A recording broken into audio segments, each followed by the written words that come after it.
we can start off with Okay. who are you? Who am I? I am Akiva Harris. I am a licensed professional counselor, owner of Beyond Limits Mental Health and Wellness LLC, which is a private practice located in Jenkintown, Pennsylvania. Just starting out this year, so right now I'm more of a journalist, but my overall goal for my private practice is to be not just like a private practice. I want it to be like a complete wellness center. I want to start, I'm really big into energy. I'm a really spiritual person. I'm into energy. So I was supposed to start my training this year in energy psychology, but because of COVID, that didn't happen. But when that is able to open up again, I'm going to get certified in energy psychology. So I'm going to offer energy work. I want to offer yoga, acupuncture, breath work. I just really wanted to be like a complete wellness center where people just come to do all type of healing. Yeah, I thought of having an idea like that as well. Yeah. Not opening, like a full thing like that, but just like a holistic kind of Yeah. treatment Right. facility, because there's so many different avenues or things that people need Right. and things like that. So I think that is a great idea. Thank you. And good luck with it all. How has it been starting it off so far, and especially this year? It's funny because I had the end of last year when I got wrongfully terminated from my last job. I decided in that point that I was going to start private practice, but I only wanted to do it part time. So like I spent like the end of last year, the beginning of this year, like doing my research, doing everything you need to do. I mean, because there's a lot of background stuff you got to do to open your practice. So I had in my mind that my practice was going to start April 1. And I think we shut down with like March 17th or something like that. Yeah, so I'm like, oh wow, I don't know how this is going to work. Starting a private practice, doing telehealth. I have done telehealth before at one of my other jobs because of some other stuff. So I have done it before. It wasn't as bad as I thought. So I was like, okay, well I'll just have to start out doing telehealth. Initially it was kind of slow, like really slow, but it just kind of like blew up out of nowhere. Like I would say maybe around like June. Like I remember specifically I went from having 3 clients to like 10 clients. And then from like 10 clients to like 17 clients. And like now I'm full. So yeah, it was, now looking back on it, I think that may be just like the natural progression of things. I mean, because as you know, it takes time to build your caseload. Oh yeah. So I'm not really sure if it started off slow, if that was a factor of COVID, or if that's just like the natural progression of things. But now it's going pretty well. Yeah. Dog coming over here. Oh wow. Hey, doggy. Well, where's the owner? Are you gonna come get your dog? Hi. Can't script this. Where is the owner? I think that's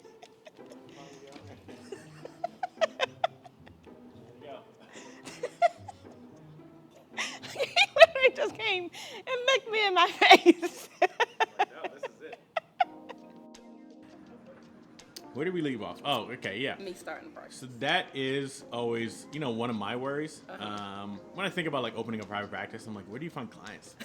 Right? Like, of course, I know it's like an organic growth too, but I'm like, I just imagine myself being with like 3 clients for years, and it's like no one's gonna want to go to me as opposed to somebody else. But I just know that's just negative thinking in general. Right, But, right. I mean, if you could start a private practice this year, right? And then that's obviously, a testament to your ability. Oh, well, thank you. But you know what I found to be most helpful in finding clients is network. Yep. Like you really have to stay plugged into your network because everybody's going to be full at some point. And if they know you and they know that you have a practice, and obviously I guess they will trust you as a therapist, they're going to send people to you. Yep. Because quite a few people that I know like started the private practice journey around about the same time. And just one girl in particular, I think she started her practice like a year before I started mine. So of course she was full. I swear, starting out, at least half of my clients came from her. Yeah. She was just sending people my way because she was full. So network is major. So really plug in, stay and connect with your network. Social media is also really good. I've only actually had like one potential client turn into a client from social media, but because I post about my practice on my social media sites, like people that I'm friends with, like they know I'm a therapist, and they will send somebody to me. Like if they know someone is looking for a therapist, they'll send them to me. I can't tell you how many people who I personally know ask me to be their therapist. I'm like, I can't be your therapist. Like I'm your cousin, I'm your daughter. Like my mom was like, be my therapist. I'm like, I can't be your therapist. So, I mean, social media, I would say networking, social media, and a Psychology Today profile. You started creating a network of other Black therapists. Yeah. So tell me about why you decided to start doing that. I decided to start doing that because I live in the county. All of my jobs have been in the county, which is suburbs. People don't know what the county means. And you know, suburban areas are predominantly white. And so all of my work experience have been with white people. I am usually the only Black person, or like one of, I think there's never been more than two. I think like of every job I've ever had, there's never been more than two therapists. And you know, now that I am on my own and I'm getting full, well, I actually am full, you know, Black people reach out to Black therapists. And if a client reaches out to me and I'm full, they're going to want to go to a Black therapist. And because I don't know that many Black therapists because of my own work experience, like I'm making a conscious effort to really get to know Black therapists, make a relationship with Black therapists. I'm in tons of Facebook groups. There are like people hold like supervision, like clinical meetings. So I know I'm getting to know more people from there. Like I'll make it a purpose to reach out to someone just and say, hey, look, I'm just trying to build my Black network. So when, you know, a person of color, and it's not just Black people, I do have some, you know, clients that are not Black, but they still are a person of color. They feel more comfortable with a person of color. And that's not to say that a non-person of color can't be helpful to us, but you gotta be Black or a person of color to like know what it's like and to understand what it's like, what our lived experience is like. And we just feel more comfortable with people who look like us, people who have possibly had similar experiences that we can. So when I am full and if a Black client reaches out to me, I know they want a Black therapist that they go to. So I want to have like a arsenal of Black therapists that I can refer other clients to. I think that's a very good point, because in minority communities, mental health is still pretty stigmatized. So I think going to somebody that looks like you is definitely a good gateway into therapy in general, because even if they don't stay with you, then they may feel comfortable seeing someone that, you know, doesn't look like them as well, because they know therapy is not scary, right? It's not the boogeyman. Because I talked to this person and I felt comfortable with them, and you know, they branched out from there. Do you feel like it is harder for the Black community, minorities in general, I guess, to reach out and seek therapy? I think it's changing. I think Black people are seeing the value in therapy more, and even men, because I have a big portion of my clients are men, and like they reach out for therapy like on their own, like no one's forcing them. You know, they're doing it because they want to. So I definitely think it's changing. I don't know if I would say it's harder. I do think that we are learning that a lot of the issues that we grew up with, you know, we thought they were normal, and now I don't know what is making therapy more popular now. And I do think maybe there's a lot of celebrities, Black celebrities that talk about going to therapy. Jay-Z, what's her name, Jennifer Lewis.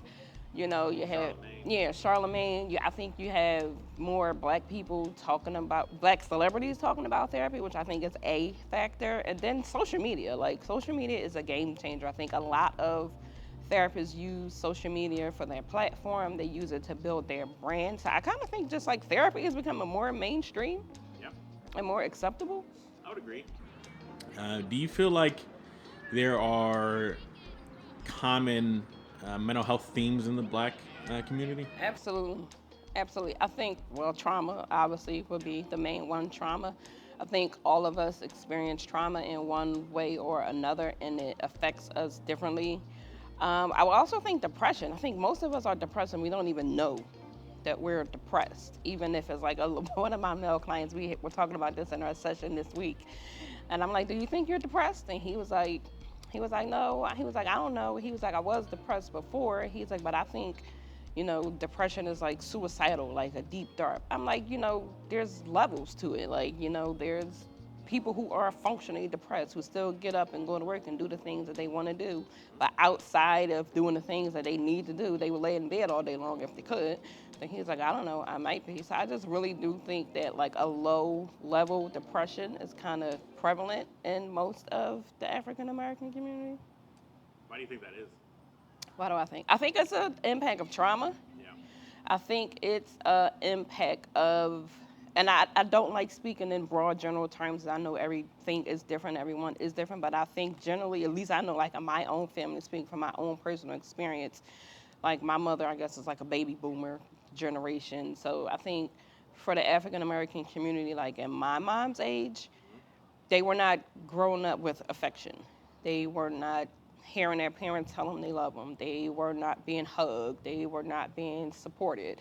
And that's how they grew up, so that's how they were, and they raised their kids the same way. And I think we just were never taught like how to express emotions, how to feel our emotions. Just like a own personal experience for me, I remember being like a little girl, like not even 10, and like I grew up, I don't know if you grew up the same way, but you can't talk back. You are seen, you are not heard, you cannot open your mouth. And I don't remember what it was, but I specifically remember being upset or hurt about something and knowing that I couldn't actually have an actual conversation with my mom about it. So I actually wrote a letter. And I can picture it in my head. Like my bedroom was on the third floor, my mom's bedroom was on the second floor, like at the end of the landing. And I remember me walking down the steps to slide the letter under her door. And I was even too scared to give her the letter. Yeah. Because you do not do that in African American communities. So I just think we were not taught to be emotionally expressive, to feel it, and we bottle everything up. And I think that can lead to depression. I guess on that trauma note, do you feel like there is a common theme for trauma in the Black community?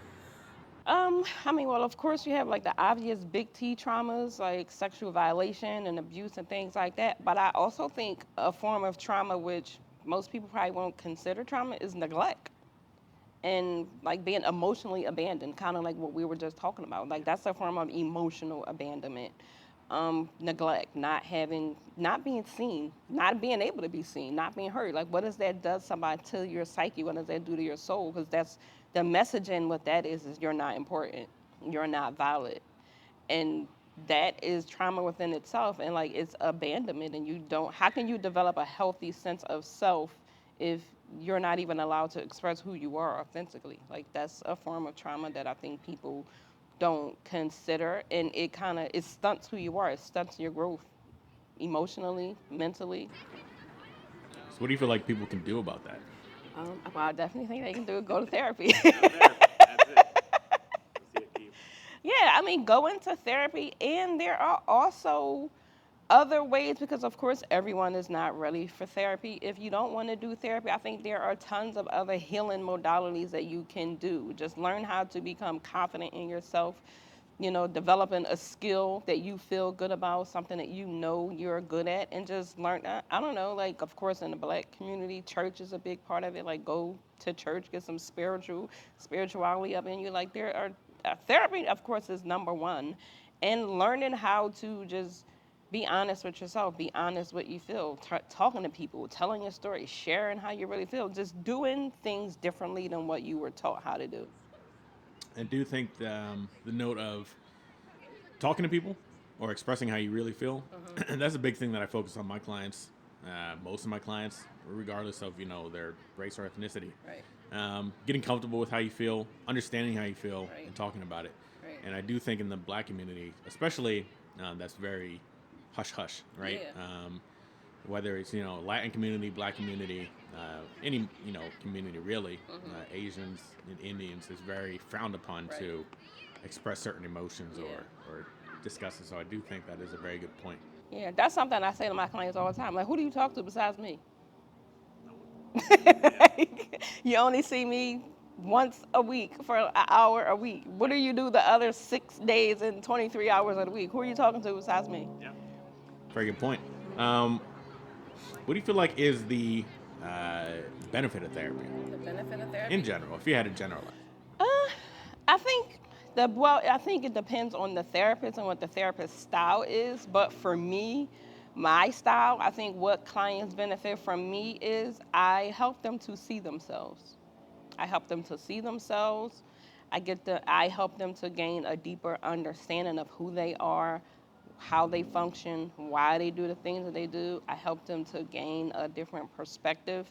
I just think awareness, like that's something I talk to my clients about all the time. You can't fix what you don't acknowledge. So you have to be aware that there is a problem to be even willing to fix a problem.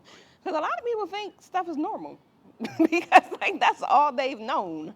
But to have someone hold a mirror up to them and show them, maybe there's a different way you can do this. Maybe it's a different way you can look at this. So for me, like I can only speak of like the benefit my clients will get from me because every therapist is different and everyone has their own style. But I think the biggest benefit my clients get from me is learning to see themselves. I don't know. Is therapy hard?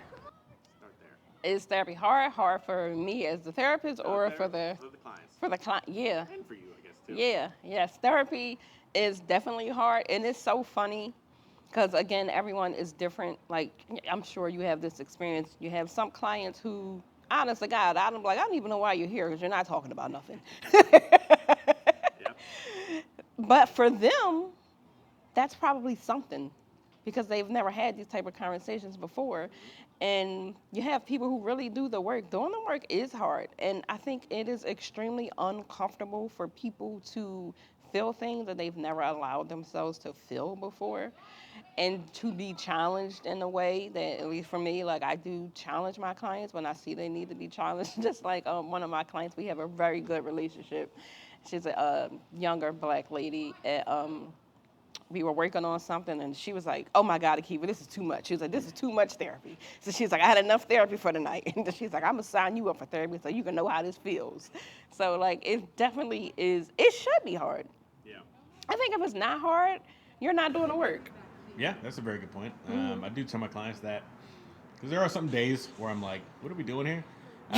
But I know it is beneficial for them.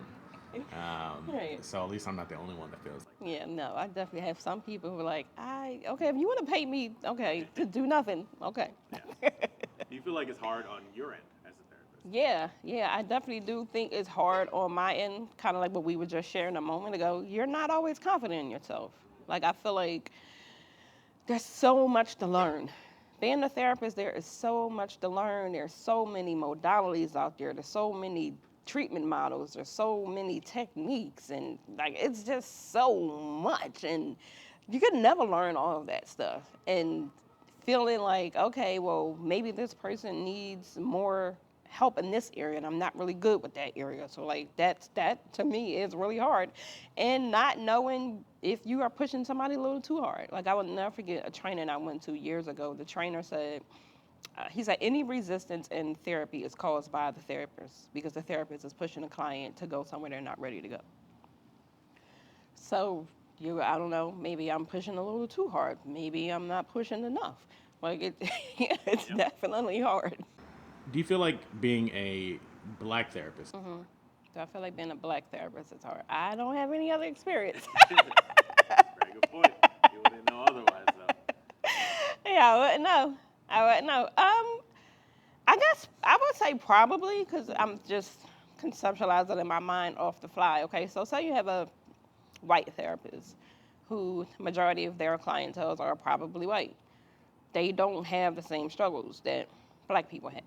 And I think especially this year with all the racial tensions that's been happening in America and like the politics, because I started practicing, I think, 2015.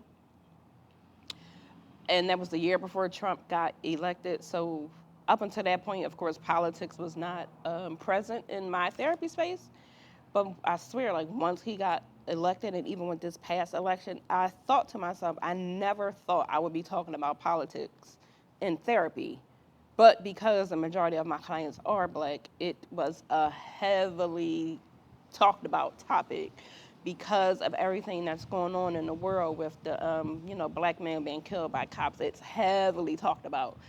I'm not going to say that white people don't talk about that in their therapy, but I don't think it's as prevalent if they don't have, if their clientele is not black. Like I have, young women who have sons, and they're talking about how they're talking to their sons about this type of stuff. Like, black people, white people don't have that experience. So I doubt if they're talking about that in their therapy sessions. In general, we'll start Okay. in general, not just the black community. Why do you feel like there is such a stigma towards mental health? Okay. 2 or 3 reasons, and this is just my opinion. The first one is I think that therapy is misunderstood in the black community. I think that people think if you're going to therapy, you're crazy. And I even like thanks to Facebook memories. I remember I was scrolling through my memories one day. This was like years ago, way before I even went to school to become a therapist. I made a post myself saying like, maybe I should go to therapy, but I don't want to think people think I'm crazy. So like, and I think that's the number one thing. Black, most, again, not use broad general terms, but I think it's common in the African American community to think that if you go to therapy, that means you're crazy. And that is not true at all. I think a second factor is we growing up, well, don't tell my business. Don't tell nobody what's going on in this house. So, most of us grew up like that. Yeah, keep it in the family. Sweep it under the rug, act like it's not happening. I think another one is a misunderstanding, kind of related to the first one. It's a misunderstanding. Like we don't recognize the things we go through as being a mental health issue because it's so prevalent in the black community. Okay, my grandmom did this, my mom did it, daddy did it. That's how it is. We don't think it's something that needs to be addressed. And something like I even think about terms that I've never heard of or used until I started going to school.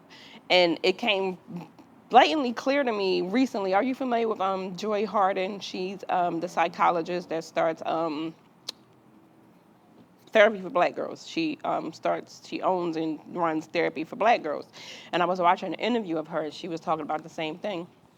And I didn't think of it until she said it. But she was like, like we just don't have the language for a lot of the mental health issues, like anxiety. Growing up, we didn't hear people say, I have anxiety. You know what they said? My nerves is bad. And that is so true. When she said that, I was like, oh my God, that is so true. I cannot tell you how many times I heard somebody in my family say, my nerves is bad when I was growing up, as opposed to saying I have anxiety. So we just don't have the language, and we don't recognize things as mental health issues because it's so common in our communities. So I guess on the family note, how do you survive? Not you personally, but maybe you personally. Okay. How do people survive the holiday season? I think that's the perfect word. They survive it.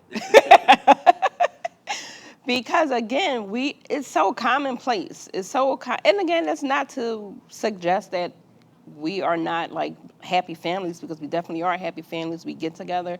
I know for me personally, being with my family is a joyous occasion. Like when we all get together, I come from a big family, and especially now with COVID, we have not seen each other the way we normally do. And like when I am with my family, like I love it. Of course, there are some people get on my nerves, but I love being with my family. So it's not always a negative experience. We can get together and truly enjoy each other and enjoy each other's company. But for the people who that's not the case, some people don't interact with their families at all during the holiday seasons, or some people just get together and suffer through it. It's hard. I think for those people who may be in that situation where you are not with your family, you get to make your family. Family is not always the family you are born into. You can create your friends. Like, don't feel like you have to suffer through it just because you share DNA with these people. Go spend the holidays with one of your friends and their families if that's a place where you feel more supported at. What closing message do you have for closing message for people? Oh, well, the closing message I would say is if you need therapy, reach out. There are tons of therapists out there. There are tons of resources. If you are an African American person or a person of color, if you are looking for a therapist, there is therapy for black girls. As I mentioned earlier, there's one for men. I can't remember the exact name of it, but I think it may be therapyformen.org or something like that. Black Men Heal. I love Black Men Heal. I volunteer with Black Men Heal. They offer free therapy for black men. You get 8 free sessions. That's an amazing one. And just do a Google search. Like if you literally search African American therapist near me, like it'll come up. Like a lot of my clients have told me that's how they found me. I just did a Google search for African American therapist near me and you came up. So do a Google search. Like know that therapy is okay. It does not at all mean you're crazy. And you don't even have to really have significant challenges. Sometimes you just need somebody to talk to. Sometimes you just need a safe space. Sometimes you do need someone who is objective and they can give you like a different perspective that you may not have ever thought about, that people in your life don't feel like. And I just feel like therapy it's just a conversation, but it's a different type of conversation. You're not going to have the same type of conversation with your therapist that you're going to have with your friend or your family member, because this is something I believe to be true. I don't care how close you are with someone, how much you love someone. There are just certain parts of ourselves that we're not even going to share with even the people that we're closest with. And you can share that part of yourself with your therapist, and it's going to be a safe space. All right. Thank you. You are welcome. Do you want to, give your private practice name? Oh, name, sure. website? Yeah, okay. My private practice is located in Jenkintown, Pennsylvania. Of course, right now, because of the pandemic, all sessions are virtual on a HIPAA-compliant telehealth platform. The name of my practice is Beyond Limits Mental Health and Wellness, LLC. My website is www.beyondlimitsmhw.com. On Instagram, I am at beyond_limits MHW. Phone number, all that is on my website, anything when you look it up. Thanks. Thank you.